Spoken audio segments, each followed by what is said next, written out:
Sejam bem-vindos, pessoal, a mais um vídeo. Cara, agradeço você por estar aqui mais uma vez. Estamos aqui para falar um pouquinho sobre alguns acontecimentos do futebol. Tem algumas situações que tá acontecendo, algumas movimentações que tá acontecendo dentro do Palmeiras. Elas estão me preocupando um pouco. Por mais assim que eu questione a qualidade técnica dos jogadores que estão sendo negociados para o Palmeiras, coincidentemente, esses jogadores, todos eles têm um vínculo com um único empresário, e eu não estou falando do André Cury, eu não estou falando do Bertolucci, eu estou falando do Eduardo Uran, o Bertolucci, o André. Eles são empresários de jogadores mais expressivos. Então, consequentemente, esses dois empresários, eles têm muitas relações estabelecidas, por exemplo, com o Flamengo, com o Atlético Mineiro. Mas o Palmeiras agora parece que pegou um empresário para si e tem negociado uma base de jogadores com esse empresário, que é o Eduardo Uran. Eduardo Uran, que é empresário do Marcelo Lomba, goleiro do Palmeiras, contrato renovado, que é empresário também lá do Jorge, lembra?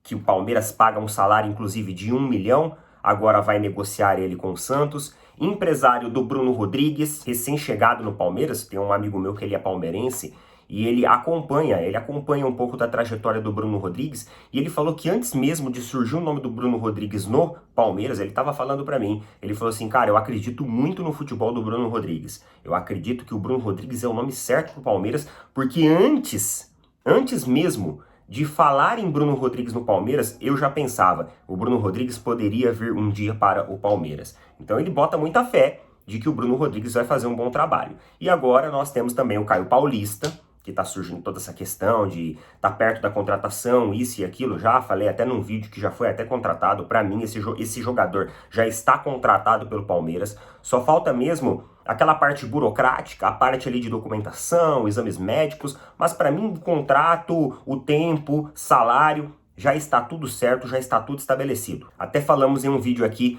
sobre isso. Então, assim, o que me preocupa muito nessa situação, o Piquerez, ele está recebendo algumas sondagens de clubes da Arábia. Então, por mais assim que exista um contrato, uma multa de contrato, uma multa de rescisão, a multa do Piquerez, ela não é tão alta assim. E a gente sabe que, querendo ou não, os árabes, eles acabam tendo uma bala na agulha para colocar. Nós vamos falar daqui a pouco sobre a situação do Pedro também lá do Flamengo, que eu acredito que é uma situação diferente da do Piquerez no Palmeiras. Então essa movimentação do Palmeiras ir atrás de um lateral esquerdo versátil, com velocidade, que tem profundidade, me preocupa porque do outro lado eu vejo uma possibilidade do Piquerez ser negociado. Isso, na minha opinião, é um grande declínio técnico para a lateral esquerda. No momento, todos os palmeirenses estão pensando o seguinte, que o Caio Paulista será um adicional, uma composição de elenco, mas a partir do momento que nós temos a saída, uma eventual saída do Piquerez, aí nós já estamos falando de uma substituição. Não estamos falando de um advento a mais, não estamos falando de um jogador a mais. Estamos falando de uma substituição.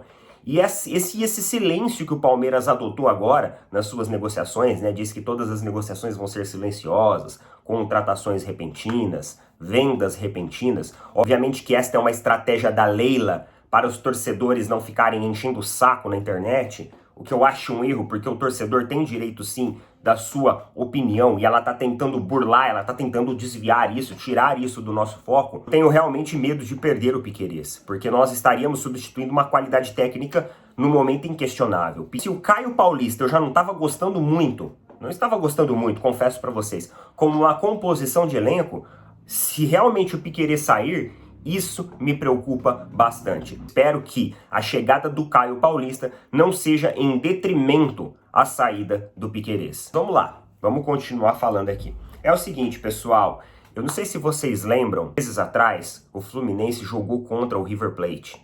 E numa ocasião, o Felipe Melo, ele teve ali uma encarada com o Dela Cruz. No momento em que os dois estão disputando uma bola, o Dela Cruz chega, né, num jogo de corpo com ele, e com isso o Fluminense acaba ganhando o lateral, porque o Felipe Melo vem protegendo a bola para que o jogador, para que o Dela Cruz não roube aquela bola, e o Dela Cruz chega no jogo de corpo para tentar desestabilizar ali o Felipe Melo e tentar fazer com que a bola eventualmente esbarre nele antes da saída. E aí nisso o Felipe Melo comemora, pega a bola, comemora com um grito, comemora aquele lateral com um grito na frente do De La Cruz. O De La Cruz não se intimida, embora na sua estatura seja mais baixo que o Felipe Melo, mas o De La Cruz permanece ali, peito a peito ali com o Felipe Melo. E aquele lance ficou muito clássico naquele jogo. Aquele lance se espalhou pelas redes sociais, acabou viralizando, e o Felipe Melo, ele deu uma declaração após aquilo, após essa estranhada, essa encarada entre os dois jogadores. Ele falou o seguinte, olha isso, ó.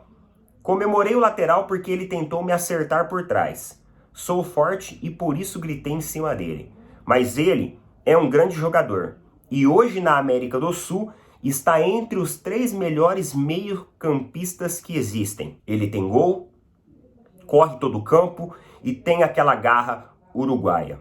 Essa foi a entrevista lá pro TYC Sports, emissora argentina, se não me engano é argentina, em que o Felipe Melo concedeu a entrevista para falar a respeito das características do De La Cruz. Por que eu falo isso? Porque ambos estão prestes a se reencontrar agora na temporada de 2024 e já vai ser agora no comecinho do ano com o Campeonato Carioca. Então, meus amigos, nós vamos protagonizar muitos e muitos lances, muitas e muitas cenas aí. Se preparem porque vai ter bastante coisa pra gente assistir, pra gente repercutir e pra observarmos aí. Achei extremamente interessante essa análise do Felipe Melo, não do lance em si e tudo mais, mas a análise que ele fez do jogador, colocando o jogador entre os 3 melhores meio-campistas da América do Sul. Eu acredito que o De La Cruz ele vai fazer diferença. Tem gente falando que o De La Cruz é um jogador normal, é um jogador comum, que não tem nada de especial, que é muito dinheiro para pouco jogador.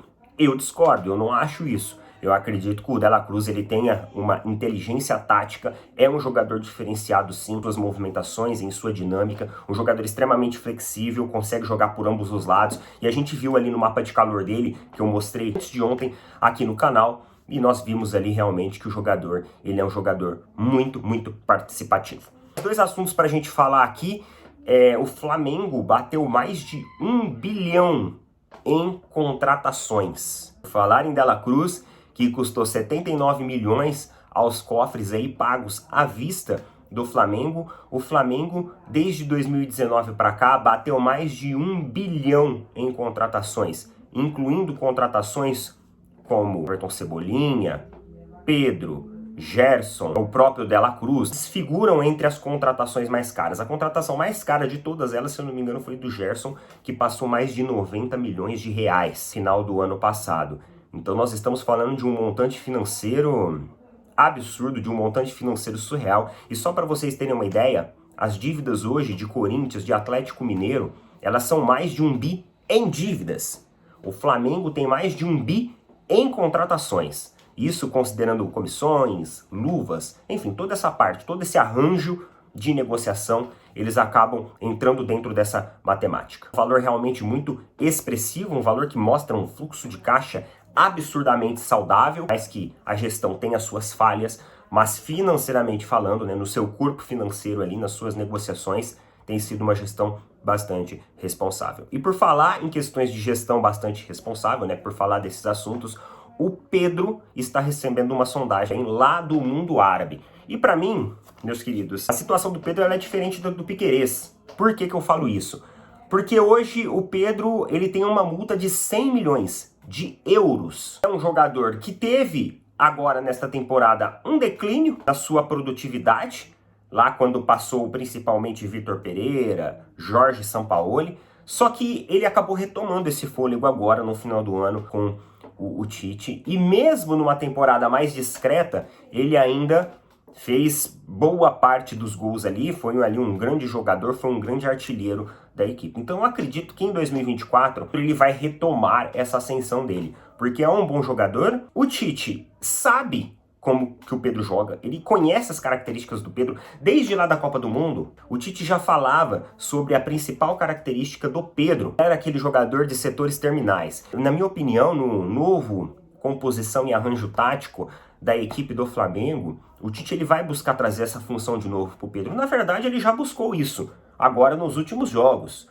Quando o Tite assume, o Tite ligeiramente faz algumas mudanças ali no posicionamento do Pedro, e isso permite com que o Pedro melhore tecnicamente e volte a ser aquele jogador mais decisivo. Então acredito que isso vai continuar em 2024. E eu acredito também que o Pedro, ele tem um tempo ainda para esperar, tem uma lenha para queimar, para poder talvez ir para um futebol europeu e não para o futebol árabe. Então, pelo mesmo motivo, por exemplo, que o Abel, técnico do Palmeiras, não escolheu o Qatar e preferiu ficar no Palmeiras, competitividade, visibilidade, eu acredito que isso vai acontecer também com o Pedro. Óbvio que você tem que ver o desejo do Flamengo, porque estamos falando de mais de 500 milhões de reais também no caixa, injetados diretamente. Mas se for por uma questão de escolha do jogador, apenas do jogador em si, eu não acredito que o Pedro queira sair agora que realmente o time tecnicamente, em questão de comissão técnica, está organizado, está estruturado, os jogadores agora parece que realmente estão empenhados, os novos reforços estão chegando, então o Pedro tem tudo para ter uma temporada muito produtiva e muito competitiva. E aí talvez trazer a sua visibilidade e ir para um clube europeu. A não ser que o Flamengo acabe conversando com o jogador e mediante ao pagamento de uma multa de rescisão, o Flamengo concorde com a saída dele, porque também vai envolver muita grana. Mas, na minha opinião, na visão do jogador, eu acho que o Pedro vai querer ficar. Coloca nas opiniões aí o que vocês acham a respeito disso. Tamo junto, valeu, falou, até mais.